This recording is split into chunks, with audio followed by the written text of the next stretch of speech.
What up, Whiskey Ginger fans? Welcome back to the show. If this is your first time joining us, welcome to the show. Subscribe, like it, do all the good stuff you got to do, and share it around to tell your friends about it. Today's a great episode. We got one of my good buddies, Mr. Tom Segura. I don't even know how to say it. I think it's Segura. But I'm stoked to have him. The dude is so much fun to talk to and good to look at, ladies. That shiny, beautiful face of his. He's a gorgeous man. But I got good news.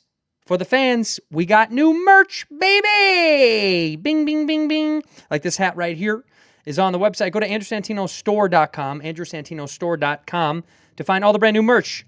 T-shirts, hats, highball whiskey glasses with yours truly's mug all over it. I'm pretty proud of this stuff. This is the first time that I've been like, oh yeah, we can roll out all this good new stuff. And I think people will like it. So go to andrewsantinostore.com to check out the merch. Go to my website, andrewsantino.com, if you want to find out everything else you need to know about me, including links to the Patreon, which I highly recommend because I'm doing one-on-one Cheeto chats, more intimate episodes. The solo eps are there. So go over there to the Patreon at andrewsantino.com. But if you want to pick up some new merch, go to andrewsantinostore.com. Support the Whisk Ginge crew, please. Whiskey Ginger fans, get your lips on some of this. Drink up some Buffalo Trace. It's the only bourbon with balls since 1773. They've been operating as the oldest running distillery in the United States, my friend. The oldest continuously operating distillery in America. Buffalo Trace is the best. I've talked about this sauce before. It's my favorite juice, man. They make so much good stuff. And these guys aren't messing around. And Kentucky said that it's vital medicine right now, so it needs to continue during the pandemic. And I couldn't agree more. This stuff is good to get inside your body. They got some great stuff over there. I visited the campus. It's incredible. They're great people. They age this bourbon for a minimum of 8 years, which is longer than most bourbons that you're going to get in your hands. For the quality and the price, it's incredible. I can't talk enough about it. The other guys, you know their competition, those other common names, those two guys that start with J, they're boo-boo compared to this stuff, man. This is the good jazz. Honestly, it's high-quality, high-level stuff. And their other stuff, Eagle Rare and Blanton's and Pappy, is just as good as this jazz in a different way. Go get your hands on some of this right now. They're not going to slow down. They're keep pumping it out. And they're donating to those in need, to our heroes that are on the front lines doing the good thing, giving them alcohol so they can wipe their hands, not for their stomach. That's this stuff. But it's distilled, aged, and bottled by Buffalo Trace Distillery, 90 proof, Franklin County, Kentucky. Buffalo Trace is American family-owned and fiercely independent. Go grab some Buff Trace near you. In here, we pour whisk, whisk, whisk, whisk, whisk. You were that creature in the ginger beard. Sturdy and ginger. Like vampires, the ginger gene is a curse. Gingers are beautiful. You owe me $5 for the whiskey and $75 for the horse. Gingers? Oh, hell no. This whiskey is excellent. Ginger. I like gingers. Got his fucking Air got Force some kicks. Ones on, dude. I got some kicks. You match so well, too. It Your was, you know pants. what? It was a coordinated effort today.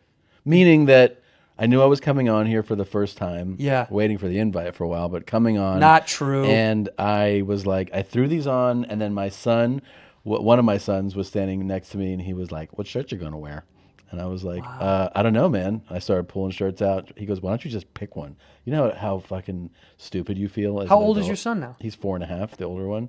He's like, why? He goes, why are you? Because I was like picking out different shirts, and I go, well, how do you pick? He goes, I just pick one. Smart. And I was like, yeah, dude, all right. He knows exactly how to dress. And Yeah. he said, Dad, you got this. You have to fix this up. This has to match that to match the kicks. And it does, though. It all matches though. Well, you look good. I have on.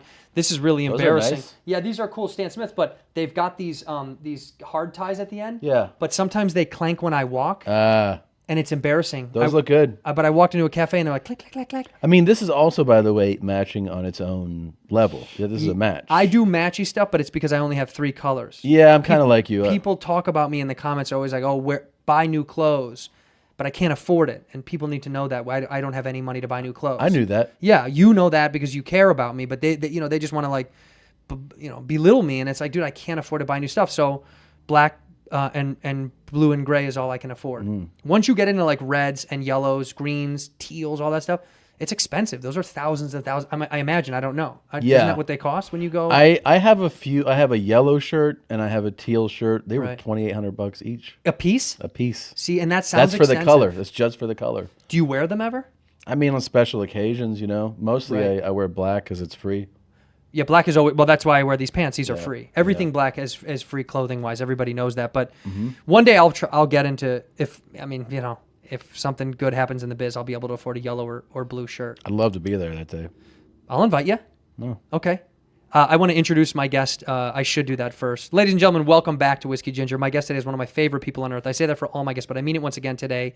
It is Tom Segura. Yeah, thank you. It's not welcome back, though. I'm welcoming the guests back because they. Oh, you're welcoming them back. I'm welcoming the fans back. The fans back. Yeah, okay. they're returning. They're returning. Yeah. No new fans will come from this, is what I'm saying.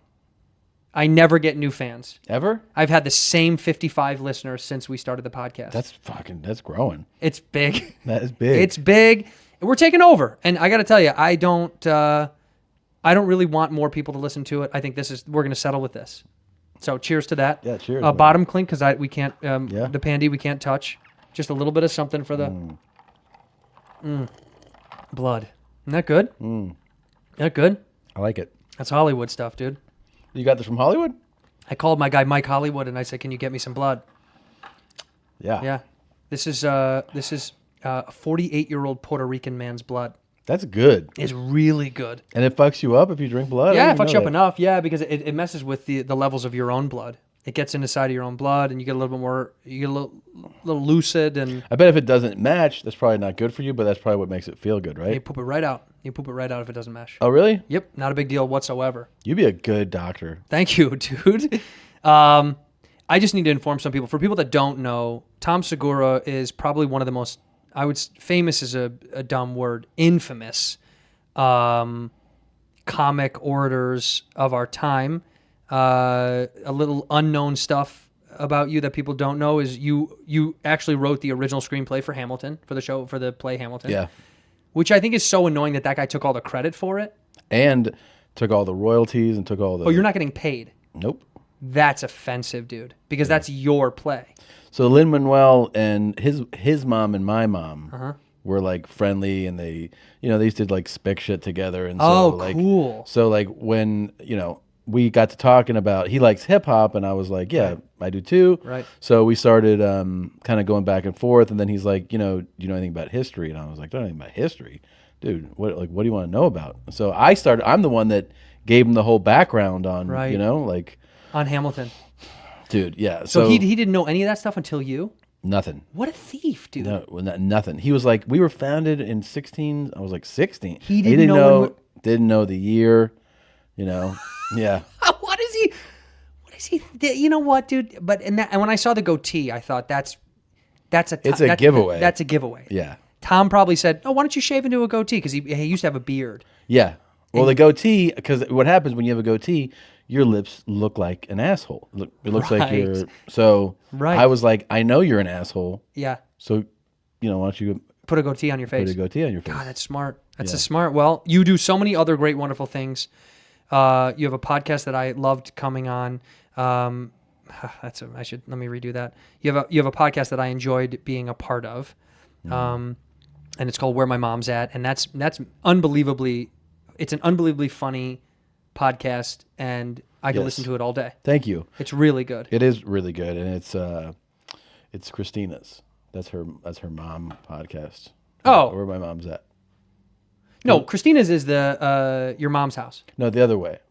No, Christina's podcast is Your Mom's House, and Well, it's also hers because she co-hosts. right. Oh, so they're both hers.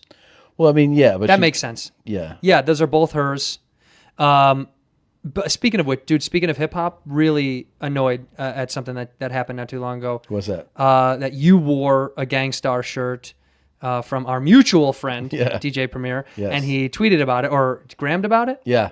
And I wore 3 Gangstar hats, and that he sent to me, and I got no love, and it really kind of hurt my feelings. Isn't it the fucking the post is obviously flattering, but isn't it crazy to have a relationship with him?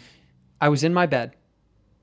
He's texting me one morning, and I said to the old bag, my wife, I said to her, "This is the craziest shit on earth. I'm texting my literal musical hero as a kid." Yeah. And she was like, "Who is it?" I said, "It's DJ Premier, Gangstar." She's like, "Oh yeah, I like Gangstar. Yeah, you play me Gangstar." And I was like, "Isn't this insane?" She's like, "Yeah, that's cool." But it It didn't register. I'm like, So, babe, dude. this is if Whitney Houston texted you. Right. Like, that's what Dude, this is. So I've always been a huge fan, and Mm-hmm. I know a few hip hop people. He is like the absolute top of the food chain to me, and I would never, I've on social media, I've liked stuff. Maybe I've commented once or twice. Yeah. But it was from a distance. I never was trying to get in there. You know what I mean? I was Yeah, like, same. that feels like a weird. It's weird to fish for a hip hop friend. Yeah, whatever happens. Right. Dude. So I wore a shirt that I bought from his store Right. on something, and he posted in his stories, and then he sent me a message, and I was like, wait a minute, and I had to keep looking at the name to I was this like, has is gotta with the be- check mark. I was like, no, This is a he's fan not account. doing this. Yeah. And then I went back to it, and then went back to the message, and then he was like the special is great, and I love the podcast. And I was like, wait, what?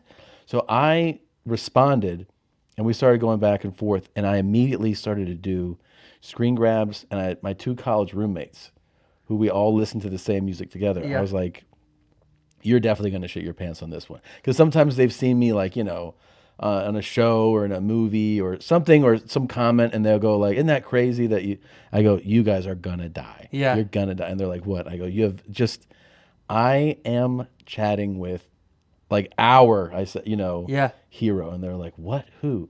And I said, Primo. And they just sent blown brain emojis. Yeah, and those- they were like, oh. yeah. And they were like, no. And so then I sent them, and they were like, what the fuck is happening? One of my friends was like, if you are going to go hang out while he DJs, can I please be there? Just And be near you Yeah, guys?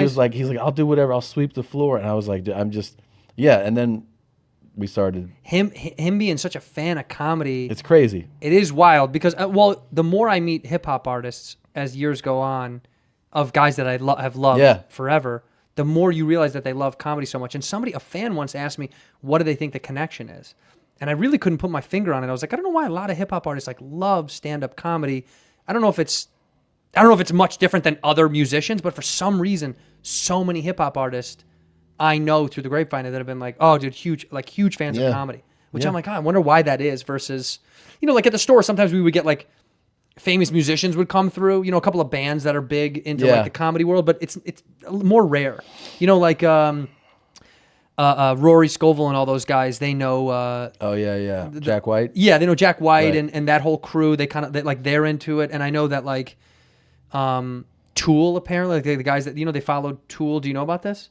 They went on the road. They followed Tool. Rory did that too. Yeah, and they figured out, I guess, that Tool knew who they were and was fans of comedy. I was like, I think there's this crossover of musicians that always has existed, but a lot of times we won't they won't admit it. We can always admit that we're huge fans, Right. but a musician, for some reason, because we're clowns, they don't really want to admit that they go to the circus. And also, I think some people will go. They'll think of if somebody says I'm a Santino fan, they'll go, so you like this perspective on something, and the person who says they're a fan is like, the guy makes me laugh. I don't. Yeah, it's just I don't funny. break down Right. everything he says. In '98, one time he did it. Well, what's even funnier is sometimes when someone will claim you said something that you didn't say. Yeah. That they're like, nah, but when he did that joke about this thing, if someone will say that to me, they go, yeah, Tom did this joke. It was about this thing, and then I'll tell them who really said it. I'll go, that wasn't Tom. That was some other idiot. Yeah. And they'll go, yeah, I still don't like Tom for that. Yeah. It's like you'll get the You still get the thing. you'll get it, even though someone didn't. The opposite of that is when somebody goes, dude, I love your bit about The Rock. And I'm like, I don't have a bit about The Rock. They're like, yeah, you do. They're like, it's hilarious. And I could tell how happy they are. They're like, that's the funniest shit. And You're I'm like- like, yeah, no, it's pretty good. And they're like, At some point, you just accept it. You yeah, go, you're like, it's, yeah. And they're like, I show it to all my friends. And I'm like, oh, it's Thanks, great. man. Well, it is my bit. Yeah. I had a bit one time that this was the best way I've ever heard somebody handle one of these, we have a joke in common. Mm-hmm. I had a bit that was kind of similar to Fitz's. Greg Fitzsimmons. Fitzdog had a bit, and he was working out this new bit at the Improv or something, and I walked up to him afterwards, and I was like, hey, man, I just want to tell you, we kind of have this weirdly, there's one link that's pretty similar in this bit. And that's how a friend handles it. You know, you just go up to someone, you go, hey, dude, we do this weird. There's something. I just want to let you know, it's not the same. And literally, Fitz goes, "Oh, really?" I go, "Yeah," and he goes, "Oh man, who does it better?" And I was like, "Oh, you do." And he goes, "Okay, that's all I want to know." He goes, "As long as I do it better, then I don't fucking care." He's so funny. Yeah, and it was, unfortunately, his take was better, so it was just it was annoying because he was right. Like, he had never seen mine. He was joking around, but my ego check set off where I was like, "Yeah, his version is funnier." That's a very real moment though. Whose is better? When you go, oh wait a minute. Fuck, his is better. Yeah. Like, have you ever had a joke that someone else has done that you never talked about? Did you ever, like, that you never approached them on, where you're like, it's close, but it's not that close? I've tried to go, I remember being at the Improv on Melrose and seeing somebody, you know, they just like, they had a premise that I'd already done and recorded and everything. Oh, you put it out already. And so I was like, do I say something? And I was like, hey, just so you know, I have a bit that like tackles the same topic. Immediately people get defensive. They're like, oh, I'll stop doing. I go, no, you don't have to stop doing anything. Right. I'm just letting you know, just in case, that it's out there. And another time I told somebody that kind of thing where I go, I'm doing a bit like this, and then they were like, oh, okay, should I stop? I go, look, they're different jokes. Yeah. I'm letting you know because you know I'm here tonight, that when you see me do it, it wasn't from tonight me going like, no, that's a great, like, you have to like let them know, like, hey man, I'm already doing this bit. Yeah. You know, I've done that. I mean, my favorite, I've told this story before, but like, I did a bit over 10 years ago on an album, and it came out, and then Mulaney did the same topic, and he's like, you know, the perfect comedian. So yes, everyone's like, all his bits are great. So people started to hit me up. This was like a while ago, like, oh, cool Mulaney bit you did. What was it, by the way? It was a midget N-word comparison. I have the same. I'm doing that bit right now. Do it. Run with it. It's brand new. So I did it. Did you say the N-word? Yeah.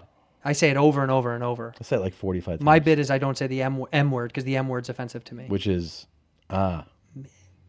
little. I say little person. I think the M word is disgusting. But the N word I'll say 1,000 times. Yeah. I say that a bunch, and then I say, but little LP. I'll say LP. Yeah. But he did a bit like that, and then. Well, we did the similarity is that the comparison, the premise is the same. Sure. You're comparing the two gravity of the words. We're both probably like, I don't know, man, like 29 or something. Right. Like at the time, and whatever. It comes out on an album. I do it on a half-hour special. He does his, I think, on an album and a special. They're not the same joke, but they are the same, you know, setup. A little bit. Yeah, right. And I like, you know, we weren't living on the same coasts even. But the funny thing was, I would get messages like, you stole this from him. So I had never seen his, so I look it up, and it's great. Of course, I'm sure it's good. It's great. But then I was like, well, when did his come out? And his came out after, so it was like such a joy. Oh, I know. To write back to people. So normally I was like 2004. I was just like, put it in there. I just was like, hey, did you ever check these release dates out? Yeah. And then one guy wrote back, oh. Oh. Yeah. Ah, fuck. But like, of course, I never thought, like, I knew he didn't take it from me. It's like that premise for a joke could be thought of by anyone. And that but it's just like your execution of it, you know? Right. How you follow through. He did something in the story. And his, by the way, is so much more refined and thoughtful. It's articulate. And mine's more crude and stupid. His is like a French bistro. Yeah. And you're like a mess hall. You're like a. There's food on the floor. Yeah, it's disgusting. It's disgusting. Yeah. Yeah. No, he did a joke one time that was working it out, and I think he ended up putting it on something. But he was at the store, and it made me so fucking mad because I literally had written that thing down a week before. I'm not kidding. We watch Family Feud religiously at my house. We love it. It's my favorite thing to keep on because Steve Harvey is the funniest backhanded compliment, passive aggressive host. Like so mean, like so quietly mean. Like one time a woman goes, the question was, or the category was favorite country to vacation to. And the woman goes, we're going to go with Africa, Steve. And he looks at he like slow pans to the camera. and he just stares for, I mean, no shit, like 20 seconds of TV time. Yeah. And they let it sit, and he goes, your favorite country to vacation to is Africa? And even they're like starting to sink in. Yeah. And he goes, don't show me Africa. And it's like, nah. And he just turns back to the camera, and it's like so mean. For a TV host to be mean To their to the guests. people who are thrilled to be there. Yeah, they're so excited. And they're trying so I love hard. this dude. So I said one night we're watching it, and he's like berating these people, and I go, it's like, why does Family Feud always have a war between a black family and a white family? Yeah. It's like this weird race where it can't be two black families, can't be two white families. It's always black and white. Yeah. So I wrote down something along those lines of like, if you want to know the status of race relations in America, just watch Family Feud, because it's black versus white, and feel how different their answers are Yeah. of where they're.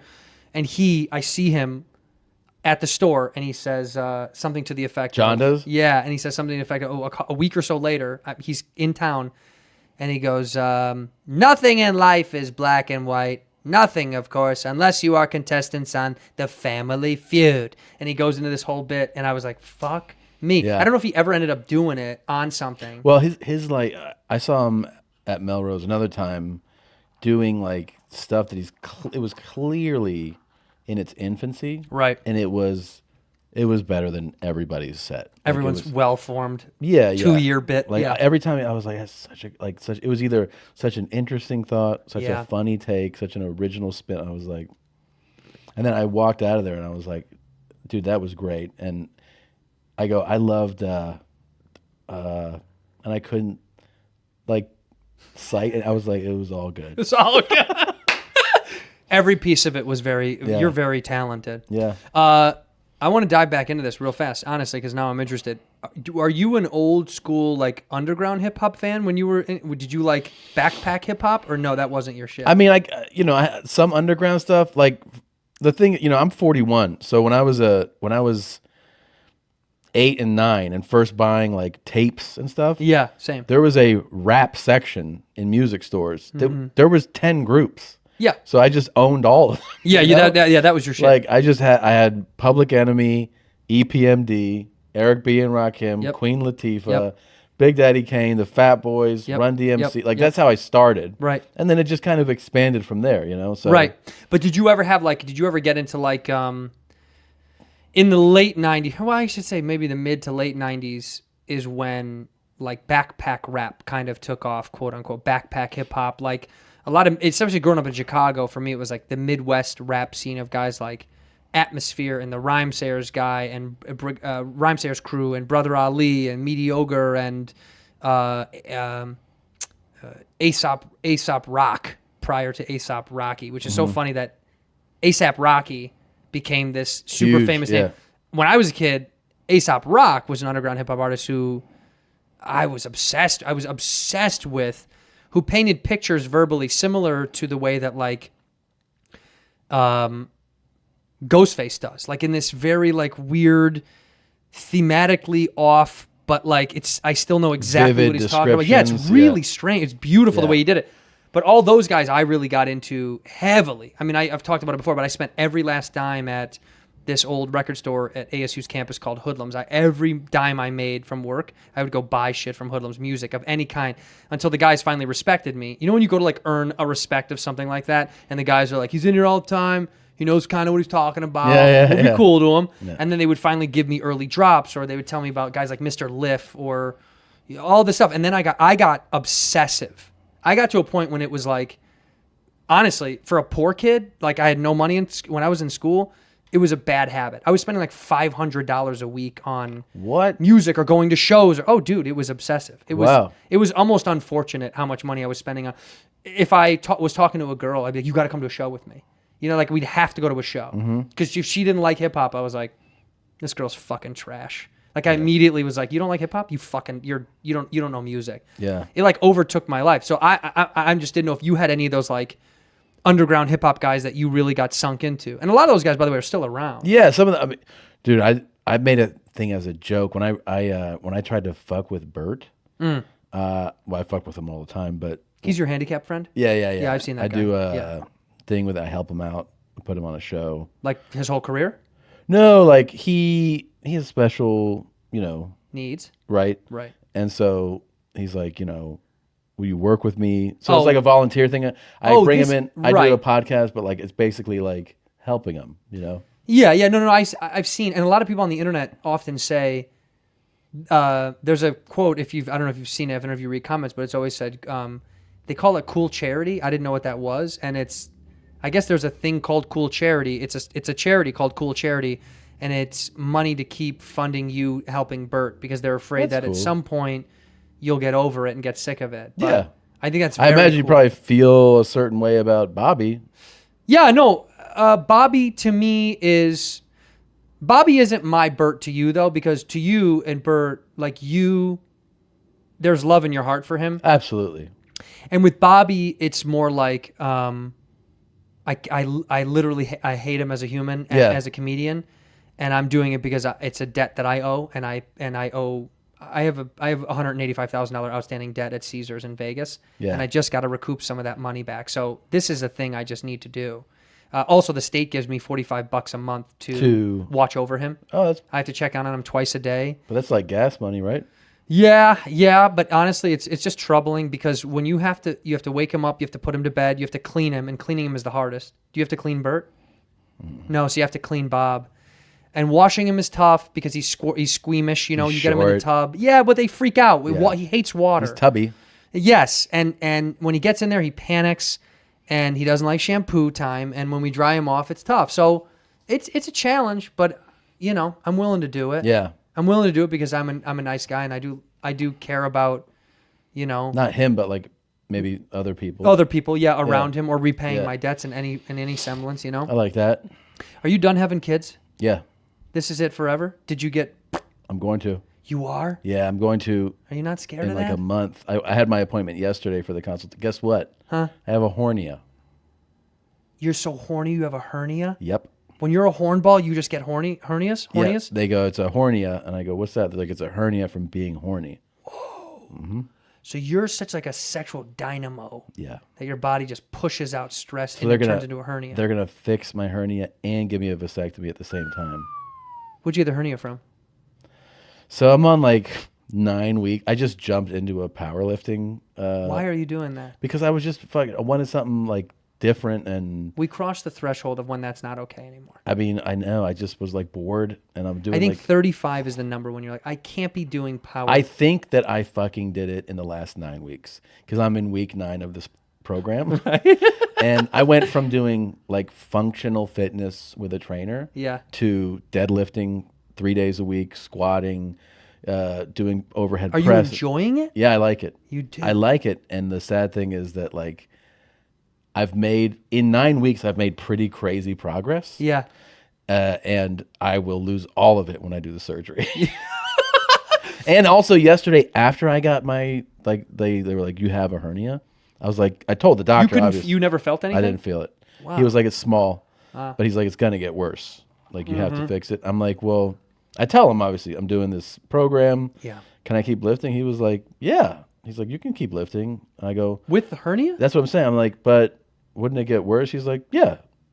And I go, so should I keep lifting? He's like, I don't know. I'm a doctor, dude. I'm not your friend. Yeah. I go, well, but I mean, I'm not, I'm not saying I'm not at strongman category, but I'm lifting heavy weight. Yeah. I'm doing reps with 300 pounds on dead. Like I'm doing reps with it. That's heavy as fuck. It's pretty heavy. Yeah. But I'm saying it feels heavy to me. It's not about like, Sure. like to me, Some I can guy at feel home that is like, it's bullshit, yeah, dude. Of course. So I'm like, the strain is, I go, it's full body strain. Like I can feel my body being like, holy shit, every time I complete a set of this. Right. And I go, and now it's going to be in my head that my organs are popping through a cavity. He's like, yeah, just going to have to see what happens. I'm like, Dude, I love, by the way, this is literally a few days ago, I went in to go to the orthopedist to go see about my leg. I've torn ligaments in this leg playing basketball, and I re-injured it. I have the tendon has spiraled, so now it's bruised. So for 2 weeks I was old are limping you? on it. 36.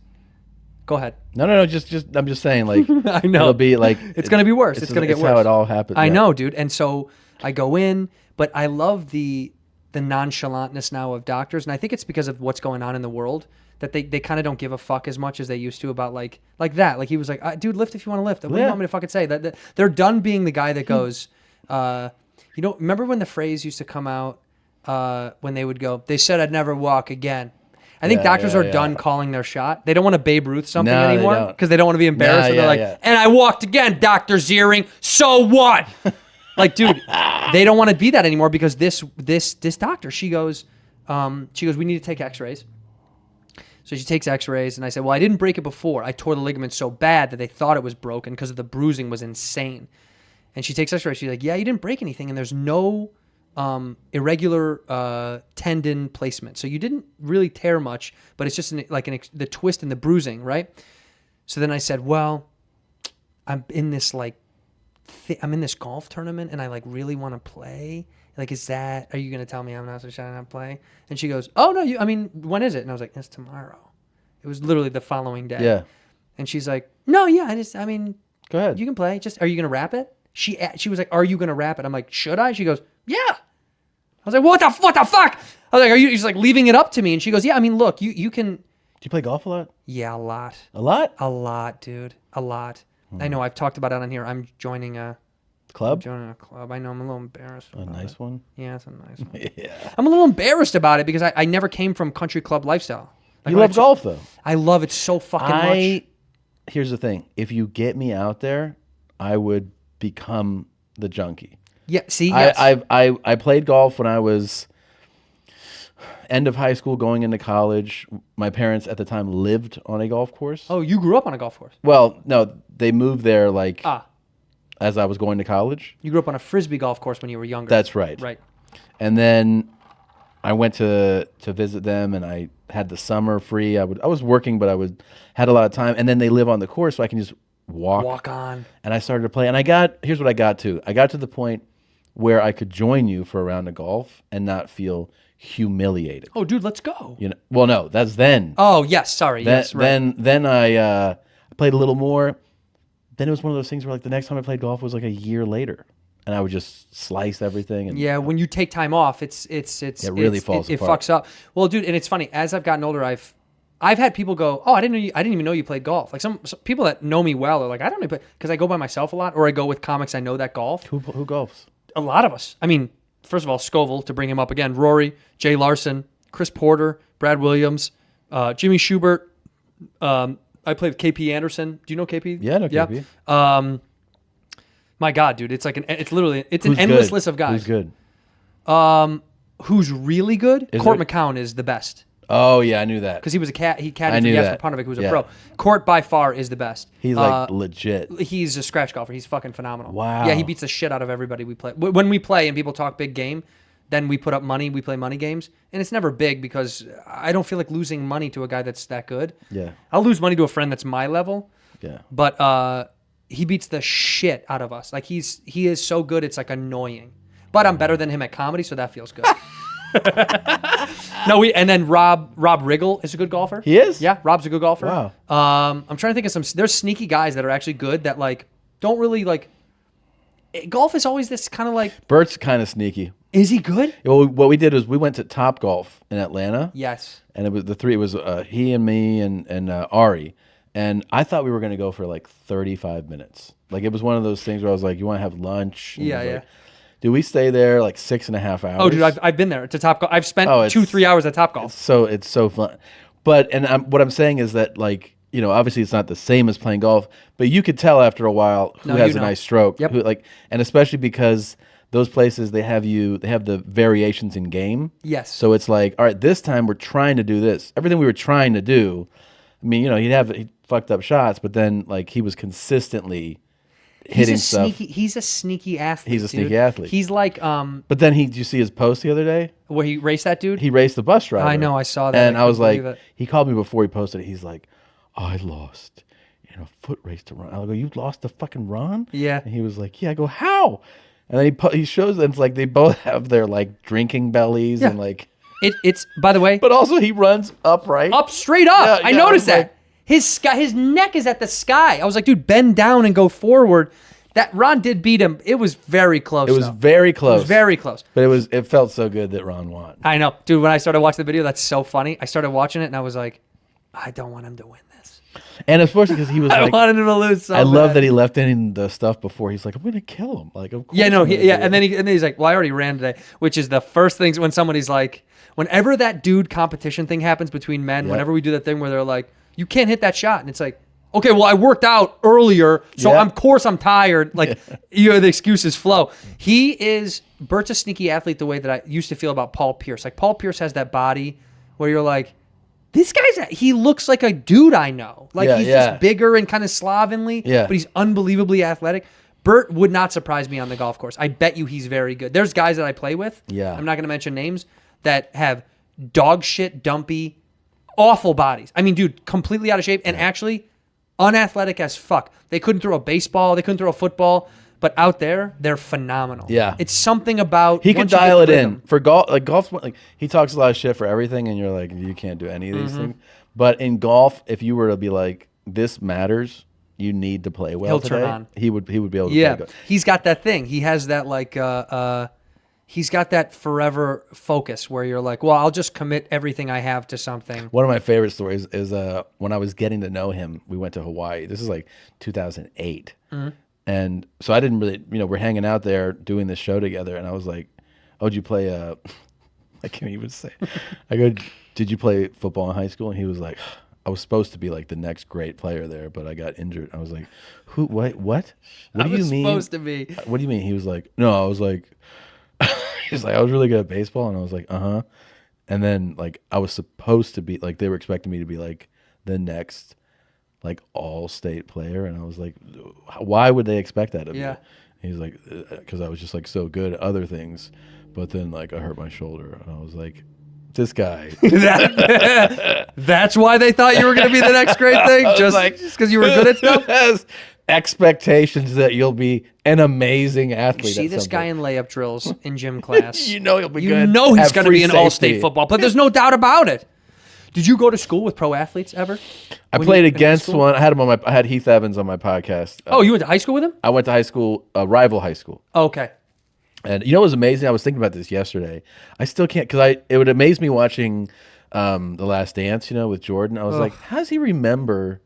Like, he was like, then 1985, the third game of the season, I went for this layup. I'm like, you remember that? You played like 3,000 games?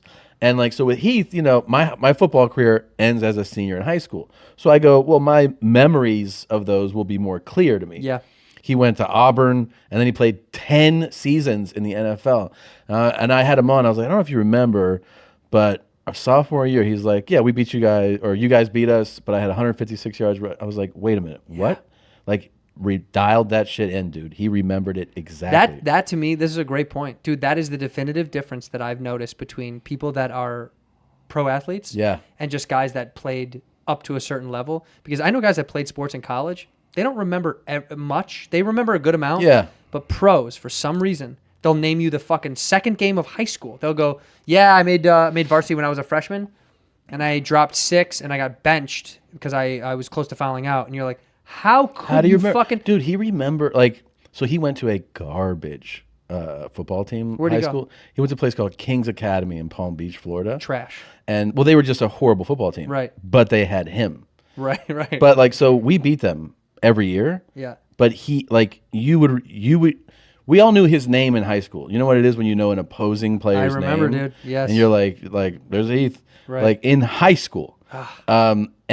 And he was like, I told him, I was like, I remember that hitting him, because, like, his line was terrible.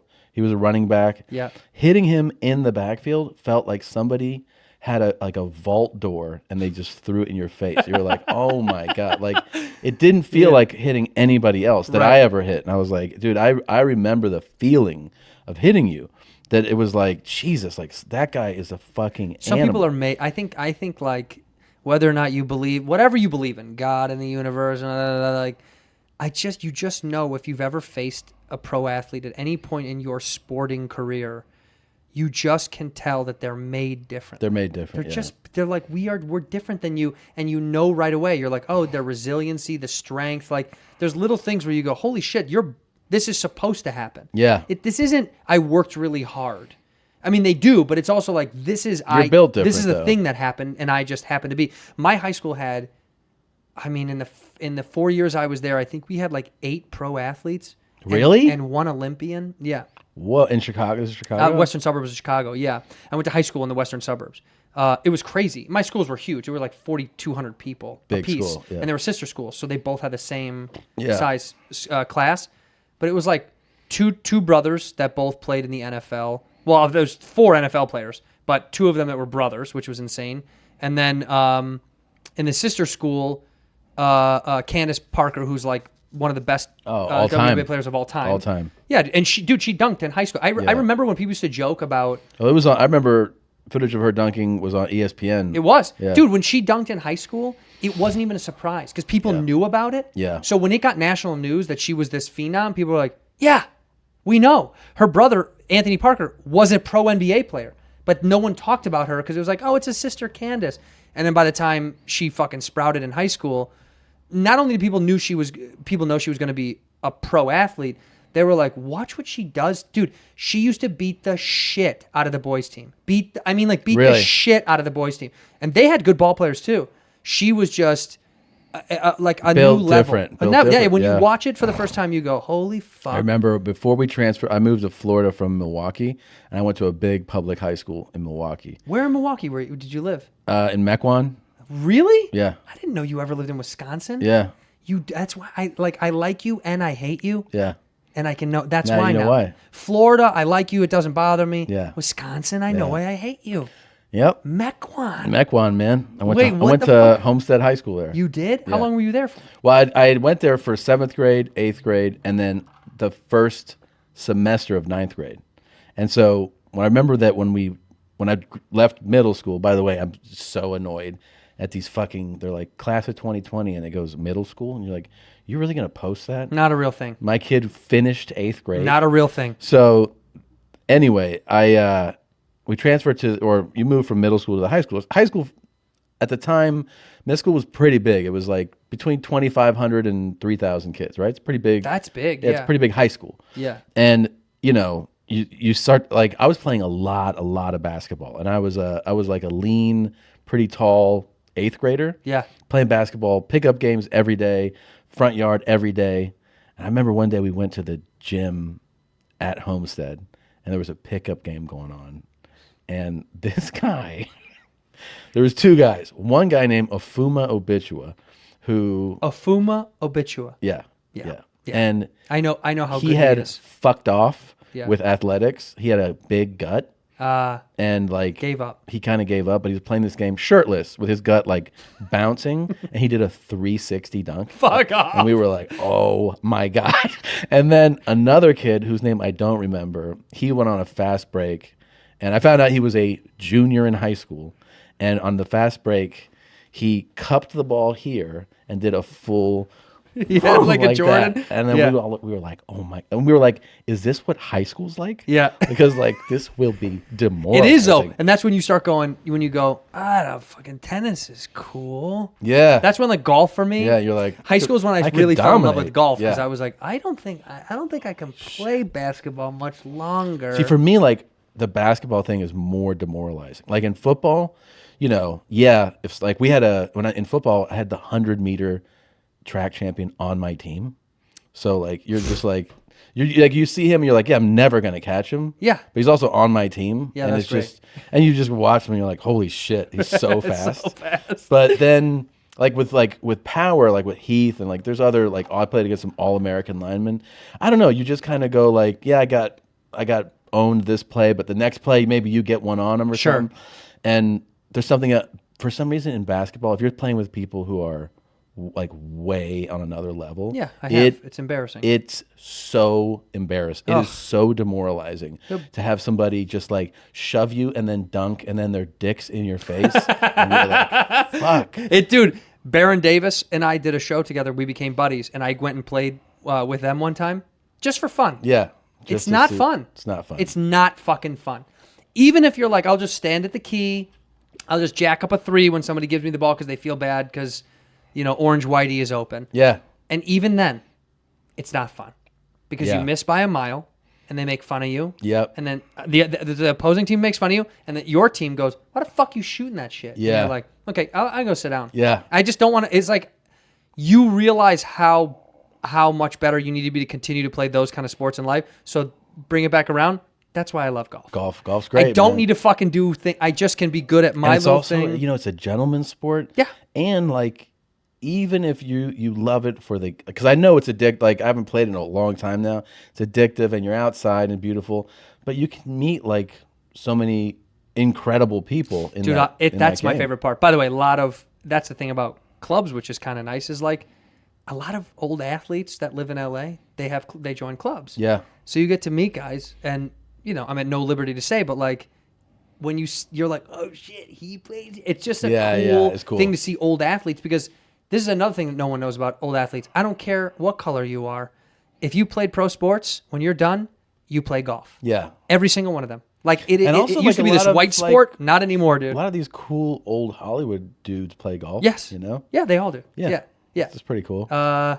Pesci, Pesci's Stallone over there, plays. yeah. Pesci plays a lot. So I'm just like, it was like, what a cool, interesting world to like. It makes you level at some degree of like, yeah, you're here because of your acumen of our business, but when we go play golf, if I can beat you there, Yeah. it's incredible. Like that shit feels fucking awesome. Yeah, of when course. you're like, oh, dude, I'm better than you at this little thing. At this thing. You're better than me at all the other stuff. Yeah. But yeah, no, I got into it years and years ago, and I've kind of, I've always played it, but now I'm getting more into it because Are you playing more in quarantine? way more. Yeah. Well, Way you've gotten more. better. I have, but also it's been tough because LA opened way after a lot of other, like Ventura County, all these other, they opened up, and then LA was like, Can you show up and play alone where you play, or no? Or you have to get into a... well, I'm not a member yet, so I just can't go. Yeah. But at a public course, I play alone all the time. And that's not a big deal. Nope. My wife makes fun of me. I like it. I used to play that. I love it. I just will go out, if it's early enough, if I want to knock it out in the morning, I'll go out. They may pair me up with one guy. I played with, when I played that summer, God damn it, this famous author. Who is it? Dude, I could look it up. Ray Kurzweil. There you go. Stephen King.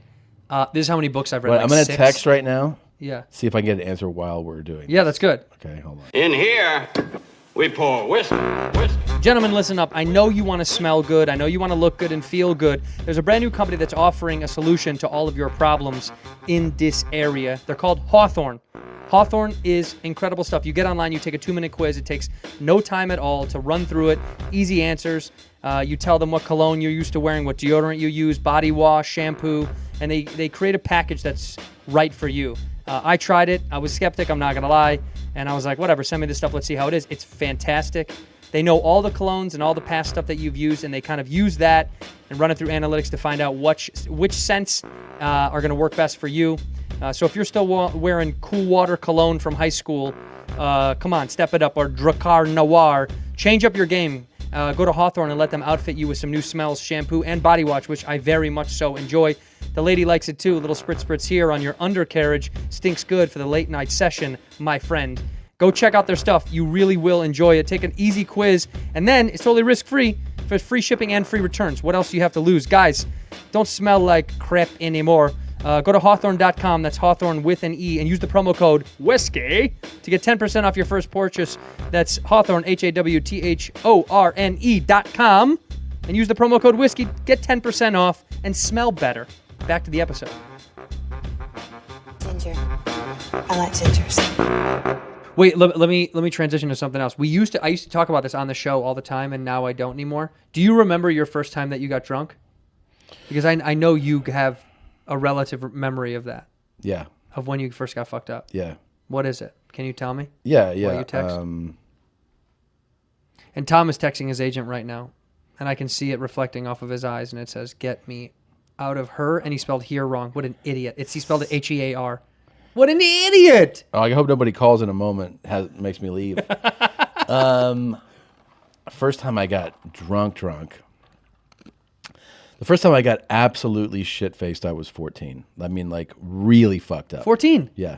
We used to do an age scale thing on the show of like who got Yeah. drunk the youngest, and I think 14 might be it because I'm 14, just about to turn 15. It was my almost 15th birthday. You're 14. That's young. I was pretty young, and I was in Cusco, Peru. Cusco, Peru. Yeah, and I was with my cousin, my American cousin Brian, and my Peruvian cousin Juan Luis. Wait a minute, Juan Luis wasn't the American cousin? No, he's the Peruvian. He was. Yeah. That'd be so great. You're like my American cousin. My Juan American Luis. cousin Juan Luis and this Indian guy Brian. So I got absolutely. I mean, they probably should have put me in the hospital. Have you tasted booze before that? I moment? tasted booze Okay. and I had a couple drinks before, but I'd never gone Full bore. full bore. And Yeah. I was having pisco, which is like I don't know what that is. It's kind of like the national liquor. Pisco. Pisco, Pisco. Yeah. Is it a clear liquor or a dark Clear, liquor? yeah. Okay. And there's like I guess it's considered I think it's considered a rice liquor.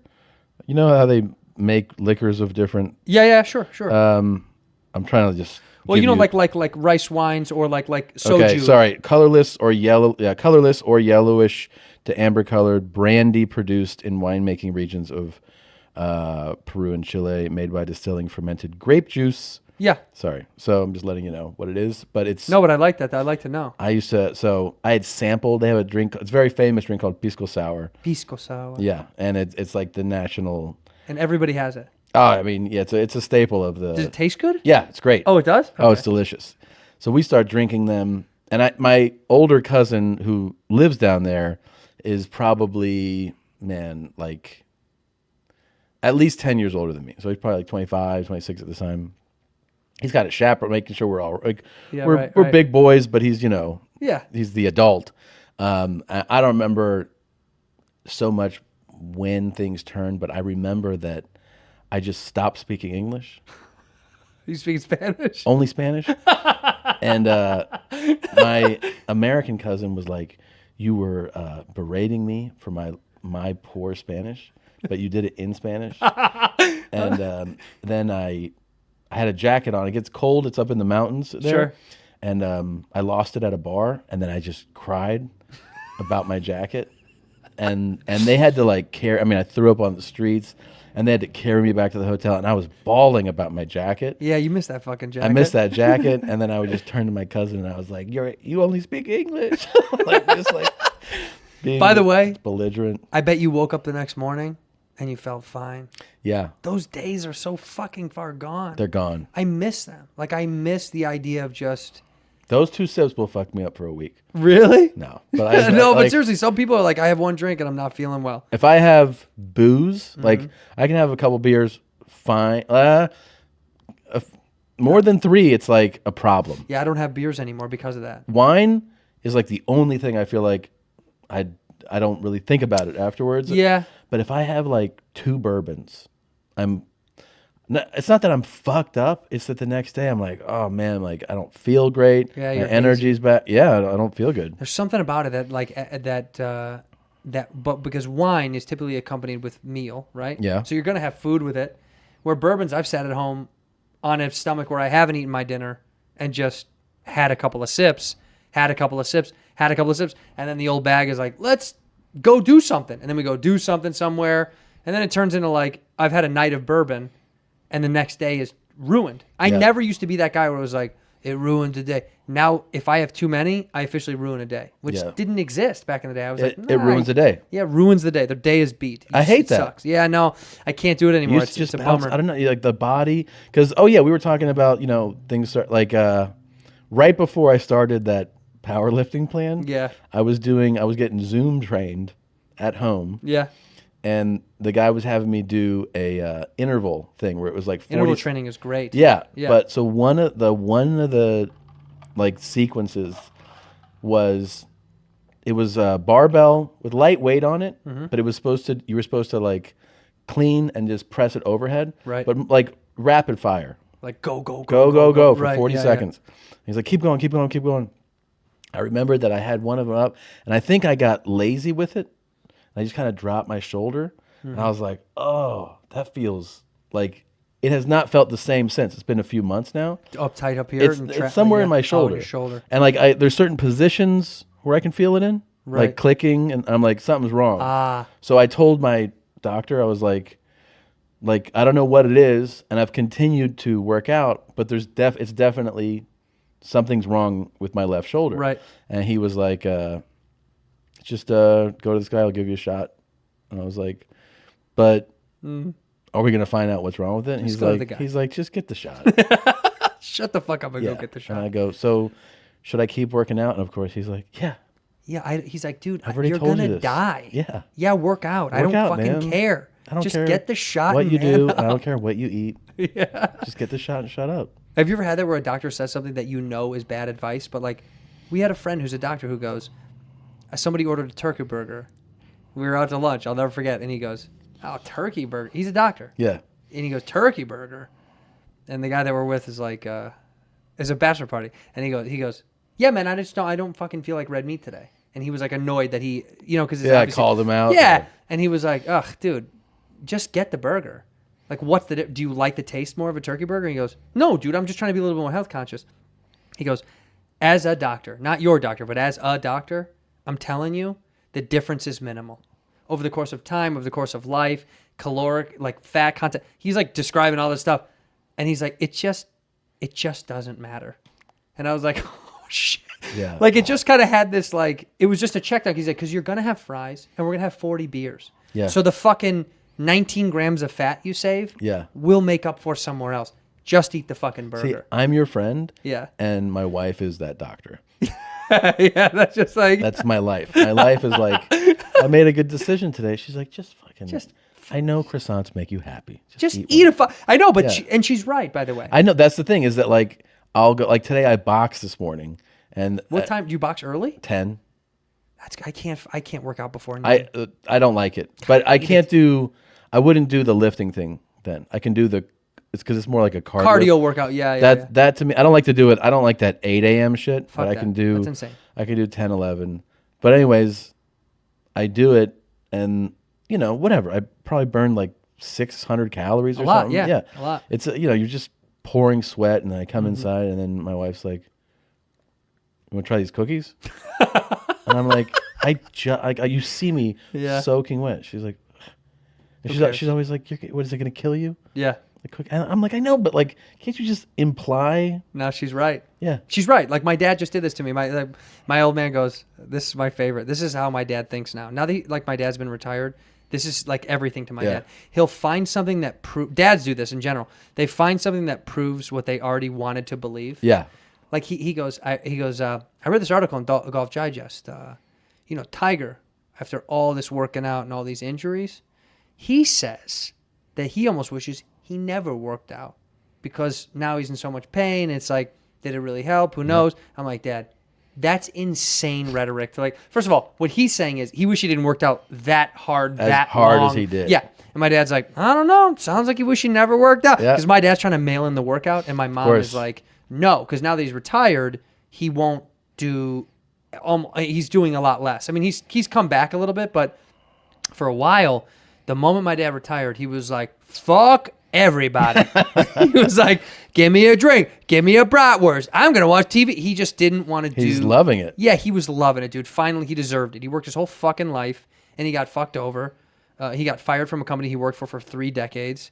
Don't ever use Turtle Wax car wash. I've said that once. I'll say it again. I've used it before. Don't ever use it again. Use McGuire's. Use anybody else. Use anybody. Okay. Mothers. Use anybody you want. Okay. Yeah, they fired my Mothers, yeah. They fired my dad after 3 decades.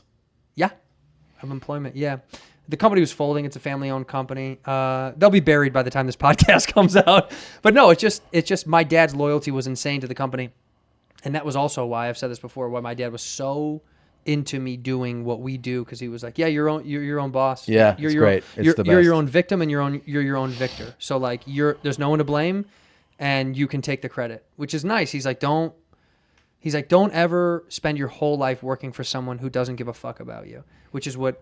So true. I know, dude. It was weird to hear because my old man he's kind of by the book guy, and he's like, I say it all the time too, man. I mean, I endorse like that aspect of what we do. like really resonates with me. Yeah. Like I don't like people. Sometimes people are like, "What would you be doing?" I was like, "I would own my own business." I know that. Yeah, I don't want to work. Well, If I wasn't and there's doing nothing this- wrong with working for someone else. No, there's not, Just but- remember, there's a good chance they don't give a fuck about your well-being. Yeah. Like when you work for some big company or corporation or whatever, you got to do whatever any American has to do.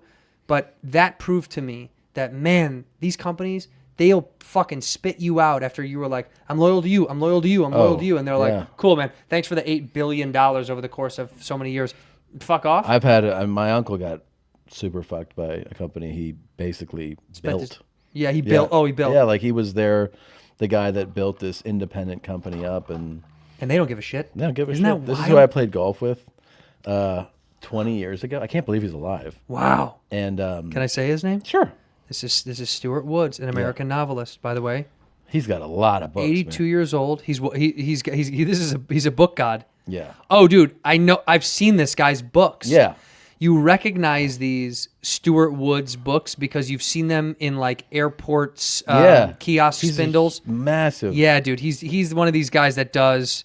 Yeah, It's like thrillers, right? yeah. They're like crime thriller drama books. That's exactly what they are. I've seen a million of these. Well, I had this like He always looks like but this, by the way, this guy at home, we're gonna put up a photo so you can see what he looks like. They always look like that. they always look like that. Yeah. Why? What is that like? Is that like the pro athlete theory where you're like Yeah, they're you're born like- for that? Oh, he was born to write books. I remember this, that I was mortified at maybe you've had this experience where when you start, if you're not like a really good when you're young, I started playing golf, let's say like I'm 17 or something. Sure. And I was mortified to play with other people because I knew I wasn't good. Right. And then that summer I get to playing like where my parents live. Mm-hmm. And I got to that point where I was, Getting better. getting better and feeling a little more confident. Where like I just don't want to embarrass. Like I didn't want to be like people would see me and they would go like they would go, this guy can fucking go. I don't know why. Like they're like you can rip when I. It's the way you hold yourself. Yeah, and I Yeah. was like, shit. I'd just be like embarrassed. I'm gonna let you down. So I'm playing with my dad, and is your dad a good golfer? he's like a lifelong golfer. He's all right. Okay. He doesn't really play anymore, but he would like on a good day he would shoot in the 80s. But on average, he'd probably shoot in like high 80s, 90s, but like It's not bad. competent, like No, can that's play, good. can join a foursome and play. Yeah. So, he's definitely the veteran taking me out, and I'm playing with him one day, and it's just the two of us, and then we come up on a hole, and there's a guy sitting in a golf cart that is not the golf cart that the course gives you. It's like, Yeah. it's like tricked out. Yeah, There's I like love a fan those. on Yeah, it. and yeah, there's yeah. What the fuck? And my dad's like, he knows. He goes, that's Stuart Woods. And I go, what the fuck's Stuart Woods? He's like, he's a big time author. And I go, The author with the tricked out golf yeah. cart. I was like, all right, He's a fucking baller. he's a baller. And I go, okay. And so my dad recognizes him and loves famous people, celebrities. So he's like, hey, I have a couple of your books. That's your dad. That's my dad. And Stuart Woods is like, well, you got like 12 more to go. And then he's like, you mind if we play with you? And I'm like, oh, fuck. Dad, And then please. the guy's like, sure. Now I'm nervous that I'm going to embarrass myself In front of Stuart in front Woods, of American a famous novelist. author who I don't know. Yeah. He's like, yeah, sure, you can play with me. I'm like, oh, fuck. So he goes up there to tee off. He shanks this shit so hard. And I was like, yes. And he puts another ball down, shanks that one, Perfect. puts a third ball down, Shut up. hooks it. I was like, what the fuck? He hits like 6 of them. I don't He's even, like breakfast ball, brunch ball. yeah, and then I was like, okay. And then we, whatever, get on the fairway. He just picks a spot, throws one, hits it, fucks it up, throws another one down, hits it. So I'm like, dude, he's gone through like 26 balls on this hole. And my dad's just like, well, I don't know. So He's an American novelist. He's a novelist. Dude, we play a few holes with him, and then we're like, I think we're going to split because he's so bad that like he's dragging us down. Yeah, he's putting And your game down. yeah, I was like, we're better Hey, than Stu, we're gonna walk. we got to go. We got to take off because you're dog shit. All right, man. And if you think I'm bullshitting, Orchid Island, I still fucking remember the course. Orchid Island. Yeah. That's the what it course. is? Yeah. Florida has a good place in my heart. I've talked about it before. It's where I lost my virginity. You did? Marco Island, Florida, baby. Oh, West Coast. That's right, baby. Gulf side. How old were you? 16. 16? 16. 16. Pretty young. Yeah. Wait. Yeah, 16. High school girlfriend. Traded a bottle of Captain Morgan rum for the room key. Yeah. We knew one dude that had a hotel. And I was Nice. like, I'll give you a bottle of Captain Morgan rum, a handle, if I can have the room key for a little while. And he was like, how long do you need it for? I was like, Not- probably all night. I get in there. It was like 26 minutes later. I'm like, all right, we got to pack up and go back out Gotta there? go. We just wanted to watch a show. I think that bad. We wanted to watch one episode of Law and Order, and now we're back. Yeah, Marco Island, Florida. I spent Was it a memorable experience, like in a good way or no? Yeah, actually, because for both of us, we were virgins, so it was like we decided that was our thing. It was like, I was the same. it was nice that it Birthday, happened yeah. that way. Yeah. That it was like, my first time was her first time. Yeah. Because I hear the other way when people are like, it was a nightmare. I hear that from women. Women, yeah, it's always that way. Yeah. But No I- guys ever like, it was her 50th time. It kind of was would have my been first like, time." how nice would it have been if your first time though was a chick like, a few years older Oh, who was like, let me just show you Oh, what we like. yes. And you're like, okay. Actually, you know what would have been great? If I was like 20 and I waited and like a 42-year-old Yes. divorcee was like, I'm going to pump that dick. Suck your balls through your ass. That would have been the best. Yeah. No, but we were both. And then you'd be like, sex is amazing. And then all your sex would be a disappointment. after Right, that. everything else would be trash. Always. Yeah, no, we were both. Yeah, Florida had this. We knew that's where it was. It was like a. Were we doing plan. your vacation there? Yeah, spring break? Oh, spring break. Yeah, high school spring break. Well, dude, Chicago kids, Florida is our mecca. Like Florida is Yeah. where because it's a snowbird. All the Midwest people go down to Yeah. Florida, and California should be where we really end up going. Yeah. Because too many people go to Florida, but no one can afford to go out there. But also, Florida's like You can I drive think to about this a Florida. lot. It's so much easier to navigate. Oh yeah, all dude. that stuff. Oh like yeah, the beaches. Yep. Anything you're trying to get to, and like if you want to park somewhere, it's easy in Yep, Florida. it's there. Out here, it's a It's fucking, a fucking nightmare. Yeah, yeah. no, that's exactly right. It's like, but as a kid, also flying to California was daunting. It was like, Yeah. this is back when people didn't fly that much just to fly. You were like, you're going to drive there. So it was Yeah. like, we would drive to Florida. I mean, we would go down there, and I've been to Marco, Sanibel, all that. Like, we would go to the islands and usually it was with somebody else's family. Because, like, Yeah. my parents were like, I'm not going down. We're not paying everyone. Yeah. It's like, well, someone's go. Can I go with their family? And they're like, Yeah. yeah, get the fuck out of here. Go jump in their van. And it was the road trip was half of the fun. Like, all that stuff was fucking great. Yeah. It was like kind of like that's what made the Florida was great, but getting there was great too, which I don't think we'll ever have again. Because I don't think road trips, unless the pandemic collapses the airline industry, road trips just aren't a thing for, like, your kid's generation won't really road trip. No. Unless you, for fun, are like, we'll go to the Grand Canyon, whatever. You won't. You won't. But, like, our generation, it was kind of like, that was still a fun thing to go do. Why can't I think? The Chevy Chase. What's wrong with me? Chevy Chase. Vacation. Yeah, the original Yeah. Vacation. It was like, that's what America was at that time. It was like, yeah, we'll drive there. You're like, it's so far. Like, Isn't it weird so what? that there's a Chevy Chase, Maryland? Yeah, there's a Chevy Chase Boulevard here. Yeah. Yeah, is he that? No. Is he that beloved? I think that name means something that we don't know about. I mean, I've said that before. I'm like, is that a thing? And I'm too dumb to know that there I was a think guy so. named Chevy Chase. Should we Google before? it right now? Yeah, will you Google Let's just Chevy see. Chase? Because honestly, there's a Chevy Chase Boulevard in, I want to say it's right next to Griffith Park. I think it's right over there. There's a Chevy Chase Avenue or Boulevard. And I was like, Dude, do you know how, like, when you Google, it also has, like, common questions asked about yeah, something? also ask, yeah. The number one I put in just Chevy Chase, it says, what is wrong with Chevy Chase? What is the matter with Chevy Chase? Well, because So- you've heard all these stories where he's like, the lore of Chevy where he's like, doesn't want to work anymore and is kind of pissy and mad and angry. Have you heard any of this stuff? Yes. Yeah, I mean, you heard, like, I think maybe Dan Harmon had talked about on the set of Community. He was Yeah. like grumpy and mad, but also, I want to side with him for 2 seconds. A guy that I don't know. I guess after like 40 years in the business, Yeah. I probably would be like, all right, fuck everything. I'm doing this because I just have to pay bills. And as an actor, there's no real retirement plan that doesn't exist. Like, you know what I mean? It's like, People also forget though, like with him, and I would say this will be like kind of generationally removing people from like, but he was one of the biggest box office stars in the world. yeah, in the world. And I thought of it was actually before my time, but I learned this Same. about Burt Reynolds. Yeah, same. They're like, you don't understand though. Like, had a string of like 7 years. Yeah. As the number The one guy. Yeah, and then it's like when that changes and you're just like everyone's still people like you, but you're just an actor now. Yeah, you're a guy.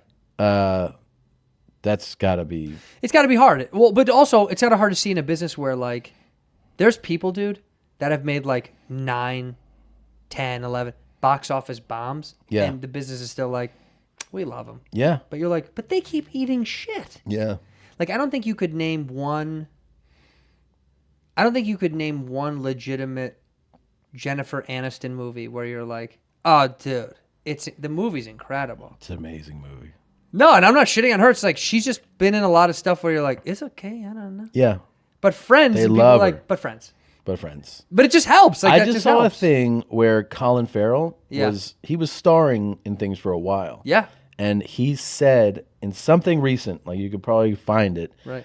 that he's never been happier than when he was like when he could no longer be the name above the title. He said he loves his. I mean, someone can just say that, but he's like it's such a freeing thing to. Yeah, I'm not sure be- because the pressure must be absurd to carry a movie. Yeah. Like we've known Tiffany Haddish for years as a stand-up. And Yeah. when she became a movie star name, Movie star. the pressure is absurd because they're like, well, you are this thing now. And if they don't like it, then we look at you for some reason. But you're like, what about the studio? What about the writers? What about the I know. producers? What about... And the way people like criticize her is crazy. Yeah, I'm everyone's like, why gonna... are you so mad about If you're up something? there, you're going to get it. Yeah.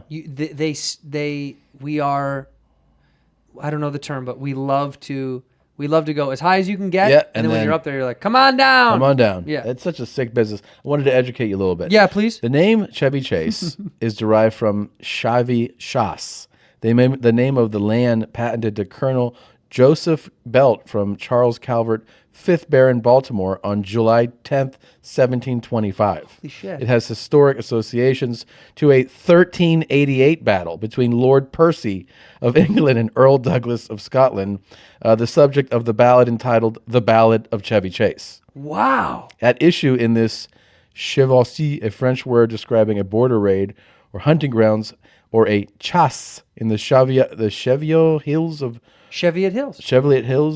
Northumberland and Otterburn. We have Cheviot Hills here. We do? Yeah, we have a Cheviot Hills here. It's so.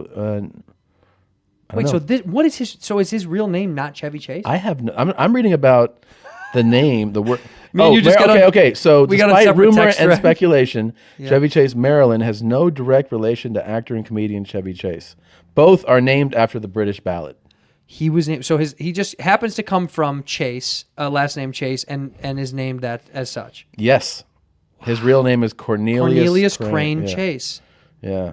And it looks like Chevy Chase, Maryland was named the most affluent town in the United States. Most affluent town? Yeah. Maryland? Chevy Chase, Maryland. Chevy Chase, Maryland. Yeah, Yeah. no shit. Maryland?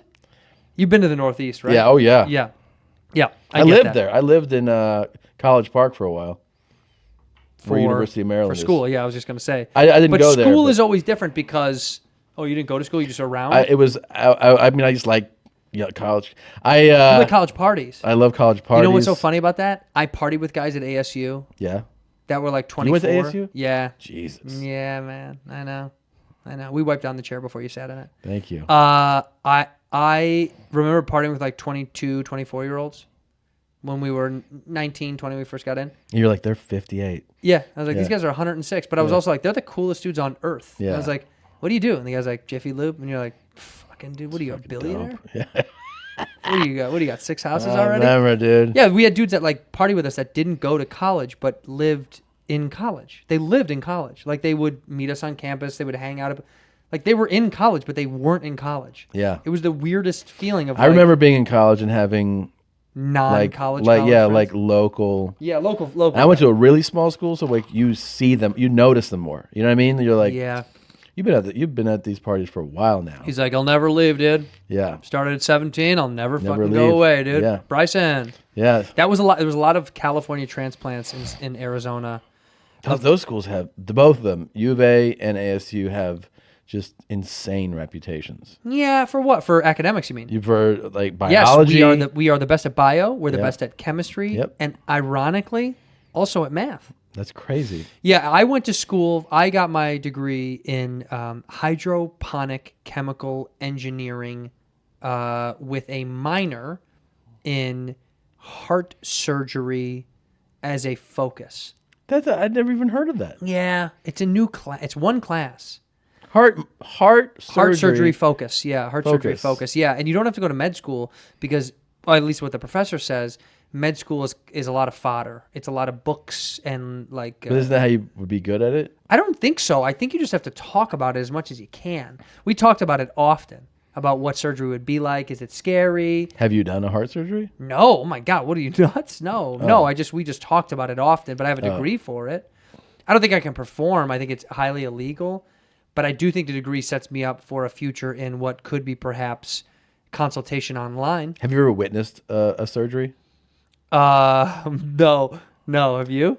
Many. Really? Yeah. I had the wild idea that I wanted to be a doctor, a surgeon. You did? Well, this is young though. Yeah, sure. So I was like a freshman in high school. And I'm like, I think I want to be a doctor.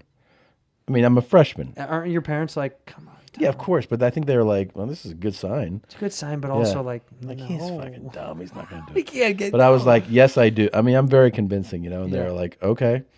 So I go, I think I want to be like a surgeon though, so Yeah. my dad calls his brother, who's like a well-known doctor, who sets me up. Is your dad a doctor, by the way? No. Okay. His brother.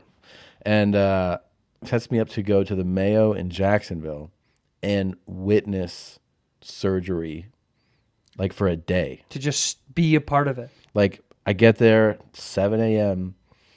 and I'm a freshman. I remember that one of the doctors goes, "What school do you go to?" I was kind of a big kid, Yeah. I mean, for a freshman in high school, I was probably I don't know, 5'9", 5'10", and like 185 or something. Full size. Full size. Yeah. And he was like, "What school do you go to?" And I say my high school, and he's like, "That's a university?" And I go, "I'm in high school." He was like, "You're in high school." So I think he thought he was Did also you eat taking the other high school boys? Well, he goes like, "Why are you like?" He thought he was going to take like a college kid. Yeah, right. And he's like, "So you're here?" I was like, "I want to do this." And he was like, "Okay." All right. So I witnessed 13 surgeries that day. Holy fuck. They start me like first thing, like I'm at the hospital 6:30 in the morning. Yeah. And this guy, he's like, "All right." And he takes me in, like the first surgery we witness is to an 87-year-old woman who's having a cyst removed from her vagina. Oh my God. And I go in there and he's like, "You're going to stand here." He goes, so I'm standing at the foot of the bed. And you standing in like in the Just smock and all staring that shit? straight up. Yeah. I'm covered and everything. And he goes, "Come here." And he pulls me aside. He goes, "Just so you know, she's not under. So if you say something, she can hear it." And I go, She's "Okay." awake for the surgery? Yeah, she's just like anesthetized Ah, right. From below down. the waist. Yeah. Dude, they start and so there's this 87-year-old pussy just like wide open in front of me. And I'm like, all right. That's how you knew you were gay. I knew it. I knew it. And then he's like, they go in there and then he's like, "Here's the cyst." And then he's like, "Holy shit. Like this is enormous." So they start bringing in other people to look at it. And then they go like, "Edith?" And she's like, "Yes." He goes, "We're going to take some pictures." And she's like, "Okay." We just want to post this stuff, He's man, like, on MySpace. This is he goes, wild. "We've never seen one this size. So this is going to be in a journal. but your face won't be in the photos or anything like that, okay? She just gives like a rock on above it. Yeah, fuck yeah. And so they start taking pictures. I'm sitting there like, oh my God. And then he pops it, and it's just, it's just like oozing. Oh my God. And we leave that, and he was like, wasn't that something? And I go, yeah, it was. Yeah, I'm going to get into stand-up comedy. Yeah. He's like, let's go watch some more surgeries. Fuck that. That to me, I've always had a stomach for stuff that's like, that turns people, but I never understood how someone could like over and over want to open people up. I was always like, we did the frog in, in bio or whatever, you have to open up the frog. And that made people sick. I remember kids puking in class, and it never made me sick, but I was like, who would want to do this over and over? Oh, I know. Who would want to do it? Well, I was listen, like, it's so weird to open I shit up. spent that day, and I was like, I don't want to do surgery. Fuck that. Yeah. No way. I never get the whole idea of like, I could be okay with doing it if I have to do it, but there's people that are so comfortable that it doesn't, it's like I thought about this the other day when I was when I was going to get my ankle looked at in the medical building. As I'm passing these hallways, I'm passing like, there was an optometrist, an optometrist, there's every kind of doctor. And as I was in the waiting room, I thought about that. I was like, God, I wonder what it's like to make the decision of like, I guess this will be my focus because I definitely don't want to do that. And I know internally they probably talk shit to each other. They're like, what are you? They're like, what are you? It's like, I'm a podiatrist or an orthopedist, and they're like, oh, bitch. Oh, like, do they shit on each other? Absolutely. Yeah. So like, if you're a surgeon, they're like top tier shit, and they look at the other doctors like bitches. Like, oh, is that you? They fucking? absolutely do. That's so funny. The general surgeons, I'm saying, are up there. Cardiology, like heart surgeons. Well, that's legit. Neurologists. Right. You're doing like. Who's the lowest of the, like? Who's the one that they mock the most? Well, I mean, I'm sure it's probably chiropractors. Yeah. But then. Even if you're you just gonna like, fix his back? They might. Yeah. I mean, they're like, you're not. But I mean, I'm sure they definitely all. If you're like, your general physician, they realize that you're a necessity. You're needed. But they're like, they are. What are you really They're doing? like, that they call him Wikipedia. I'm way above you. Yeah. Right. Like, here comes Dr. Wikipedia Yeah, with his generalizations. WebMD's here, everyone. Yeah. Are you gonna guess what someone has again, Mike? Is that what you're gonna do? So your whole thing is that you refer your patients to us? Wait, who? Because I saw a thing. Someone just was making fun of that. Oh, there's a show called Floor is Lava on Netflix that people are watching now. Do you know about this bullshit? Floor is lava? Yeah, it's like a gauntlet game show. 3 people, they try to get through a room where the floor is literally like bubbling fucking lava, and they have to jump from thing to thing to thing to get to the exit. And if they fall in, they lose points. It's real or scripted? It's real lava. No, it's like a game show. It's a game show. Yeah, Okay. no. But during one point they had doctors versus nurses, and the doctors were like, yeah, no, we love our nurses. Like, they're the best. Like, they're wonderful. And the nurses were like, did they talk shit? Because we do like all the fucking work. Like, they just get to like saunter in and like read a fucking notebook that we like. They were so annoyed. I love it. It was like funny that they were like, oh, what did they say they do? Because they're like GPs. Like, we do everything. And then one girl was like, no, seriously, she's like listing off all this shit that you could tell that there's such like this internal clashing where they're like, don't think you're not better than us. It's like, well, I am better than you. And they're like, no, fuck you. Like, we do the thing. You just get to take credit for the thing. It's a very classist thing, I think, especially with doctors and nurses. For sure. And I think, because here's the thing, like, if you're, a nurse actually has a pretty extensive education. Of course. Really knows. Yeah, to get there is not just like, you don't just like sign up. Yeah. Right. And I think that they're less dismissed. I mean, there's probably jokes with doctors, but the way that like civilians are like, you're a nurse. It's like, I'm sure that they're probably like, you do know that I could save your life. Yeah, right. Like, that is true. Yeah. They just get kind of brushed off as like, you're a part of the process. Yeah. Which is a bummer because it's almost like, they're not parking attendants. Like, they're, well, that's how doctors treat nurses the way, from just what I've heard, you treat everyone that's ever opened for you. Oh, you are savage. brutal. Yeah. You're brutal. Somebody told me one time, whoever was opening for you a couple years ago, not only did they couldn't get a hotel, you forced them to, you rented a car at Hertz. You rented like a Chevy Volt, and you made them sleep in the car. I did, and But I also you wouldn't turn it on. No, I don't turn it on. No, wow. you got, because it's about getting like. I realize I'm a coach for these openers. What were you gonna say? You were gonna say bitches? Well, I was These just bitch-ass saying openers? Is that what you're gonna say? I also asked for a feature gift. But they have to bring you. They have to something. bring me a gift, and Oh, so the wow. first time that I was educating one of them on it, and they were like, well, "What's a feature gift?" And I'm like, "Well, you gift the headliner as a way of saying, thank you for having me." And the opener was like, "Well, how much should I spend?" And I go, "How much are you earning this week?" Right. So she said, $500. And I Right. go, something around $500. $500 to $600. Yeah, should be. They the should be gift. willing to take a loss to open for you. Yeah, of course. Financially, because I have heard what you typically do is if a feature is getting a certain amount of money, let's just make an arbitrary. Let's just say like, oh, they get $700. I've heard that you dock depending on how many jokes you don't like. Yeah. That's true. Oh yeah, if you don't open strong, Right. So is it how do you dock? Is it $10, I don't want any. $20? If you have a wildlife joke, you immediately lose $100. Really? So it's out. Out. And what's the biggest detrimental joke? Like, what joke can they tell that you really take away the most money? What is it that's like the thing that they just to inform listeners in case they don't know that you really start taking away money if they do a certain kind of joke or Yeah, I mean, like if they do an accent or like something about like, one time I was with my mom and family stuff. Yeah. Then you really cut it. Then I'll just go right to half. Yeah. Have you ever made sure that people that work with you don't get paid at all? I try to. Like I'll if I do a club, I'll tell the club, I'll go, "Are you planning on paying them?" And they'll be like, "Yeah," and I'll go, "Just give it to me." Wow. Yeah. And then they go like, "You'll pay them," and I go, "Yeah." Yeah, I'll pay them. I mean, it's your comedic choice as a performer to do what you want, but I do think that's Well, weird. I like to remind them. I like to go to when they're like, "I didn't get paid." I'm like, "Oh, did everyone come out to see you?" Is that what you say to them? Yeah. I guess I get that, and it is your Ask show. any of them; they'll tell you. Yeah. Like, oh yeah. Can I ask you one more intimate question Yeah. that's kind of along the comedy lines? There's rumors on the internet that your son is a ghostwriter for some of your material. Yeah. You're willing to admit that on the show? You're willing to admit that today, that your son actually does write some of your stuff? So where are you gonna join? You think to play?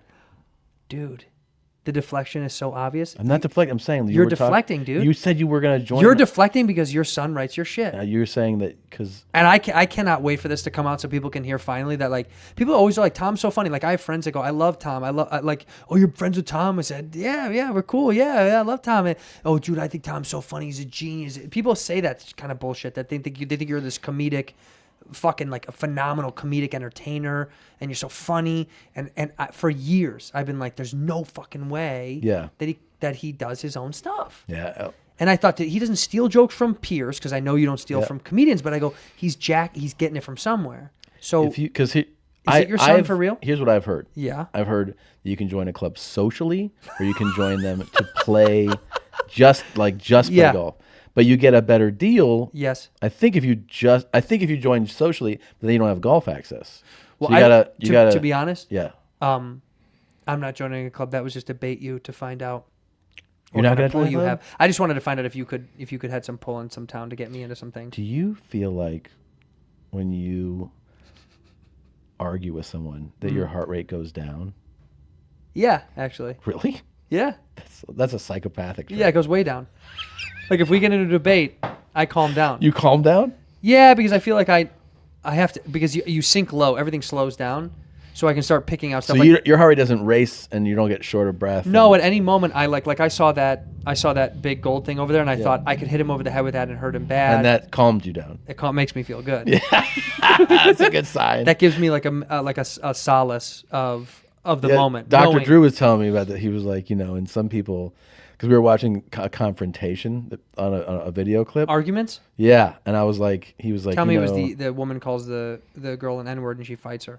That one? No, it was a different one. God, it was a different so that one. It one's was so a funny. neighbor. It was a neighbor who was mad at his neighbor for burning dirty. I'd never even. He meant using dirty firewood. He was like, "Oh, your fucking smoke is dark." Yep. And he was going crazy. Using bad wood, you're burning up. And Drew was like, there are people who, when they do this, when they confront, their heart rate actually lowers. Like it makes them feel good to have the confrontation. Wow. They get into a calm they get off on whereas it? most of us would be like, the fuck? And you would feel your heart rate go up and you feel your throat dry out. Right. And you're like, you can even feel like that anxiety. Yeah. He's like, no, this guy, he's like, this might just be like a thing he does and he feels good after it.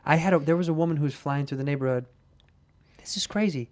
Because, like, if a guy was doing something and I got into a verbal altercation with a guy, at this age that you're like, I'm not fighting a guy. This is fucking insane unless he's doing something I need to, like, really defend someone. Yeah. But with a guy, I'd be like, oh, fuck you. And I'd probably stay the same heart rate. Yeah. My heart went through the roof. Because it was a woman. This woman, because her confidence was staggering. Yeah. Dude, she was flying down the street in our neighborhood. We're walking our dog. And our neighborhood's quiet as fuck. And she's flying in this truck. And as she goes by, I do the very dad bullshit. I'm like, slow down. I do the slow down. I throw slow down. And her window's open. Slams on her brakes. Puts it in reverse. I'm not kidding. It puts it in reverse. When it goes in, are you're yes, my heart was like yeah. I saw it was like this little tiny girl. And she's like, what the fuck did you say, you fucking bitch? And I was like, I said, slow down. You're flying through the neighborhood. I'm trying to keep my composure. But inside, I'm like, dude, this lady is crazy. She's going to kill me. Yeah. If it was a dude, I probably would have been like, oh, fuck you, bro. Get the fuck out. This woman was tight. She could barely over the wheel. Her head was like a foot over the wheel. And she's like, what's that? Yeah. Oh, am I going too fast for you, you pussy? And I swear to God, dude was emasculating the shit out of me. And I'm like, you need to calm down. I'm like, you need to slow down in the neighborhood. I couldn't get it out because I couldn't believe she had I thought, no way is this woman gonna back up and be like, you fucking bitch. And then I go, and then I started doing this.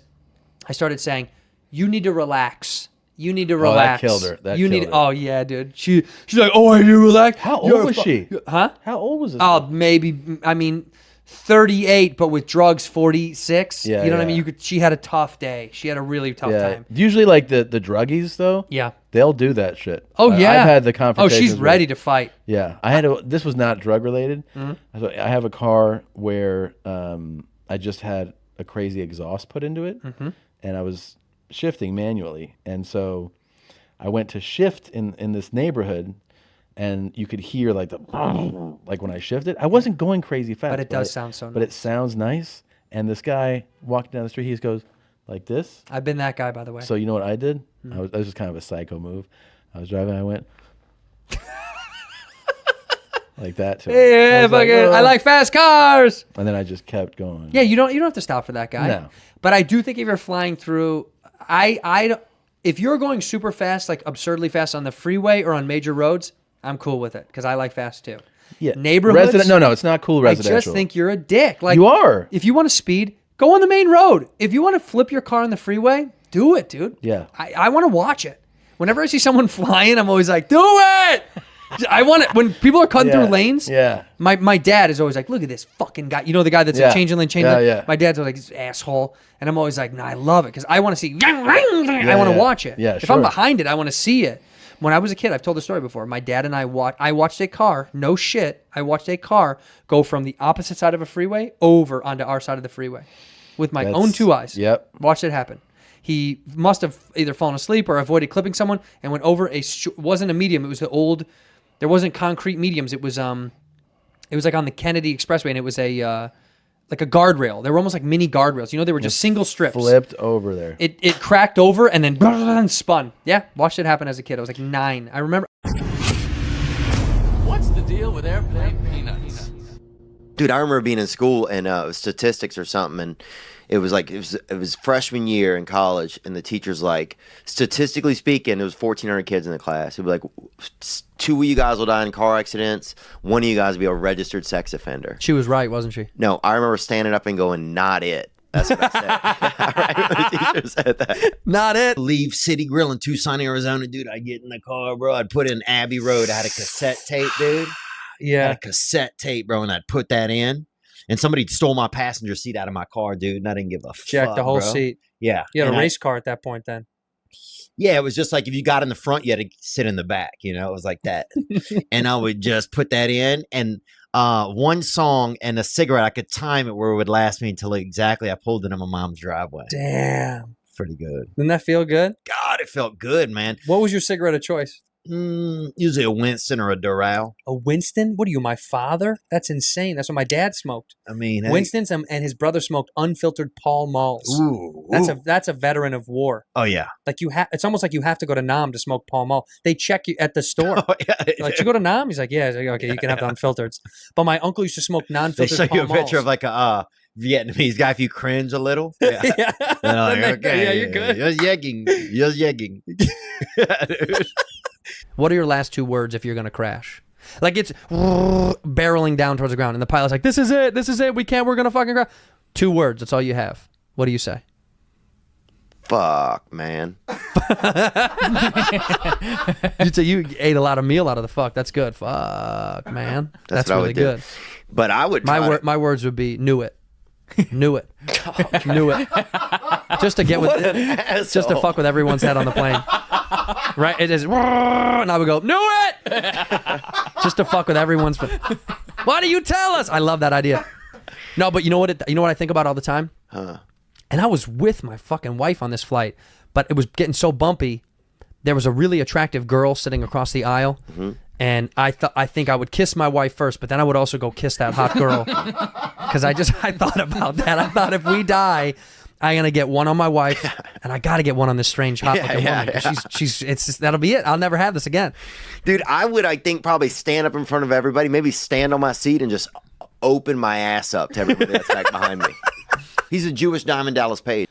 His dad wore brown onesies all the time, and those Dickies onesies, full body. I remember them. Yeah. You know? Where are they now? Why can't we have those now? I mean, now, It's dude, so comfortable, man. Now it's considered cultural appropriation. You wear a brown onesie, dog. You're done, going bro. to fucking You're going to jail. prison. You're going to prison, not jail. dude. Lock you up for life. You're doing hard you're time. doing time. Dude, the cops will beat you just for fucking putting one on. I don't like chatty people. Yeah. I don't like to sit when someone wants to engage with me, like airplanes or anywhere where you're stuck with somebody. Yeah. I don't want to chat. Dude. I don't want to chat with you, man. I'm not a chatty guy. One lady, I remember one time I had pretty bad body gas on a flight, right? Were you letting it out slow? Bro, there was nothing I could do. It was almost like something had just, I don't know, like a ghost was in me and didn't want to come out all at once. And there was a lady next to me, and I kept blaming it on a baby, you know, because I had a baby nearby. Fucking baby. Oh, farting man, up who is shit in this guy? Yeah, and it's a girl, too. First, I thought it was a boy, then it was a girl baby. Then I felt so bad, you know. There is something fucked up about blaming that on a girl baby. yeah, it's kind of that's mean. But then at one point, the lady was really buying into that it was this baby creating this scent, So you know? she kept looking at the baby. Yeah, and the lady was getting so pissed. The lady next to me getting so pissed at this fucking baby. And then one time, bro, there was one, she goes, ooh, that one was warm. That's what she said. And I was like, God, I got to get some help for myself. Sometimes when I have to fart on airplanes, I'll get up and on the way to the bathroom, I'll fart through the aisle.